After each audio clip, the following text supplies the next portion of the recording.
एक बार की बात है कि किसी गांव के में एक गरीब आदमी रहता था जिसका नाम अमर सिंह था। उसका एक लड़का भी था जिसका नाम निगम था। अमर सिंह व निगम किराए के कमरे में रहते थे। उसकी पत्नी का देहांत एक गंभीर बीमारी के कारण हो गया, जिसके इलाज में काफी रुपए लगे थे। अमर सिंह एक सेठ के यहाँ काम करता था। एक दिन निगम ने अपने पिताजी से कहा कि मैं भी आपके साथ काम पर जाऊंगा।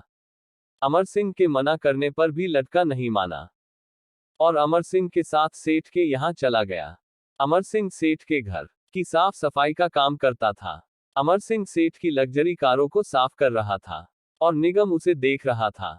निगम ये सब देखकर सोच रहा था कि कभी हमारे पास भी ऐसी गाड़ियां होगी और मेरे पिताजी उनमें बैठेंगे। एक दिन निगम के स्कूल में अध्यापक ने सभी बच्चों को उनके सपनों के बारे में जो आप बनना चाहते हो उस पर निबंध लिखने को कहा। अगले दिन सभी बच्चे अपनी अपनी जो उन्हों के सपने थे उन पर निबंध लिखकर ले आए। अध्यापक ने सभी के निबंध देखे और पास कर दिए। निगम का निबंध देखकर अध्यापक बोले कि तुमने ये क्या लिखा है, तुम ये बड़ा बंगला गाड़ी कहाँ से लाओगे?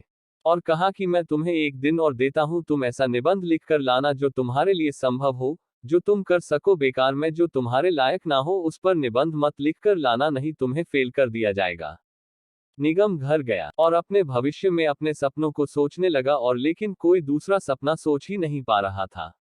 अगले दिन स्कूल में अध्यापक को निबंध दिखाया और बोला कि सर आपको फेल करना है, कर दो, मेरा तो यही सपना है कि मेरे पास बड़ा बंगला गाड़ी होगी और मैं एक बड़ा अफसर बनूंगा, मैं अपना सपना बदलने वाला नहीं हूँ।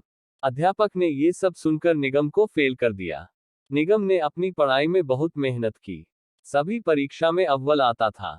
कुछ सालों बाद एक ऑडिटोरियम में बहुत से लोग स्पीच सुनने के लिए आए हुए थे, जिनमें निगम के अध्यापक भी थे और जो स्पीच दे रहा था वो था एक बड़ा अफसर निगम। निगम ने अपने अध्यापकों को देखा और पास जाकर अध्यापक से बोला कि मैं वही लड़का हूं जिसको आपने निबंध लिखने पर फेल कर दिया था। आज मैं कलेक्टर बन गया हूं, मेरे पास गाड़ी है, बंगला है, जिसके मैं सपने देखता था। अध्यापक को बड़ी शर्मिंदगी महसूस हुई। ये छोटी सी कहानी हमें सिखाती है कि हमें जो करना है सिर्फ वही करना है और सिर्फ वही करना है। उसे करने के लिए पूरी मेहनत करनी चाहिए। एक लक्ष्य बनाकर हम उसे हासिल कर सकते हैं। कैसी लगी आपको ये कहानी, कमेंट करके बताएं। धन्यवाद।